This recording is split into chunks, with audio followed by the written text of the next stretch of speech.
નમસ્કાર દર્શક મિત્રો, ચરોતર બ્રેકિંગ ઇન્ડિયામાં આપનું સ્વાગત છે। જંબુસરમાં ગેરકાયદેસર માટી ખનન પર ખાણ ખનીજ વિભાગ ટીમની તવાઈ। જંબુસર તાલુકાના ડાભા ગામ નજીક ભરૂચ જિલ્લા ખાણ ખનીજ વિભાગે ગેરકાયદેસર માટી ખોદકામ પર ફરી એકવાર સપાટો બોલાવી કાયદેસરની કડક કાર્યવાહી હાથ ધરવામાં આવી। વાત કરવામાં આવે અગાઉ ખાણ ખનીજ દ્વારા દરોડો પાડવામાં આવેલનો હજુ પણ મામલો શાંત પડ્યો નથી ને બીજી વખત ખાણ ખનીજે સપાટો બોલાવતા ખનીજ માફિયાઓ પર ફફડાટ ફેલાયો છે। આ દરોડા દરમિયાન 2 ટ્રકો અને એક જેસીબી ઝડપાતા મુદ્દામાલ જપ્ત કર્યો હોવાનું જાણવા મળ્યું છે। જપ્ત કરવામાં આવેલ 2 ટ્રકો એક જેસીબી સહિત અંદાજિત 65 થી 70 લાખનો મુદ્દામાલ કબજે કરવામાં આવેલ છે।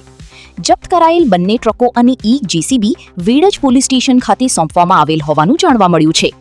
ત્યારે આવા સતત બીજી વખત થયેલી કાર્યવાહીથી ગેરકાયદેસર રીતે ચાલતા ખનન પર ખાણ ખનીજ વિભાગ દ્વારા લાલ આંખ કરવામાં આવી છે, તેમજ ગેરકાયદેસર રીતે ચાલતા માટી ખોદકામ સાથે સંકળાયેલા તત્વોમાં ભારે ચકચાર મચી ગઈ છે। હાલ અગાઉની કાર્યવાહી હાથ ધરવામાં આવી રહી હોવાનું જાણવા મળ્યું છે।